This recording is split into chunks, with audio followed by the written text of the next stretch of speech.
اعوذ باللہ من الشیطان الرجیم، بسم اللہ الرحمن الرحیم۔ میری طرف سے میرے پیارے دوستوں کو، بزرگوں کو، بھائیوں کو السلام علیکم۔ میرے پیارے بھائیوں، اگر آپ نے ابھی تک میرا چینل سبسکرائب نہیں کیا تو میرا چینل سبسکرائب کریں اور میڈیسن کے متعلق میری آنے والی اچھی ویڈیو سے، معلوماتی ویڈیو سے فائدہ حاصل کریں۔ میرے پیارے بھائیوں، میرا ٹاپک آج المونیم ہائیڈروکسائڈ، میگنیشیم ہائیڈروکسائڈ اور سی میتھیکون کے متعلق ہے۔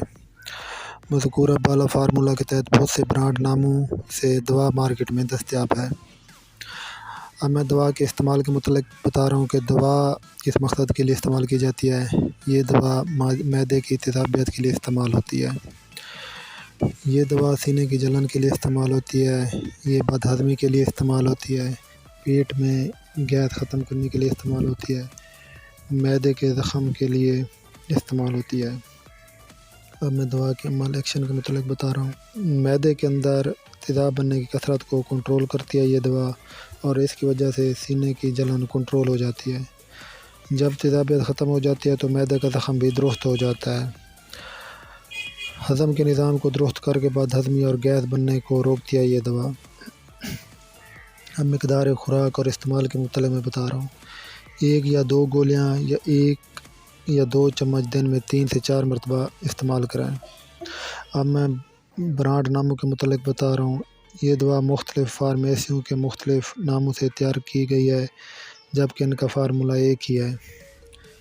D acid number 1، number 2 Alucid, number 3 پولیسیم، نمبر 4 سیام، نمبر 5 یونیکون، نمبر 6 سلوکرول فورٹ، نمبر 7 مینیکول، نمبر 8 ڈائجیکس، number 9 Gelusil, number 10 Mylanta 2، number 11 Alugel S, number 12 فلم ایسڈ، number 13 Calcil, number 14 Tricil, number 15 سمائلون، نمبر 16 سائجل، نمبر 17 پولیکرول اور نمبر 18 رسماکول۔ میرے پیارے بھائیو، یہ ان ناموں سے یہ دوا مارکیٹ میں دستیاب ہے۔ میری آپ سے ریکویسٹ ہے کہ آپ یہ ادویات اپنی مرضی سے استعمال نہ کریں، بلکہ ڈاکٹر کی ہدایت کے مطابق استعمال کریں۔ شکریہ۔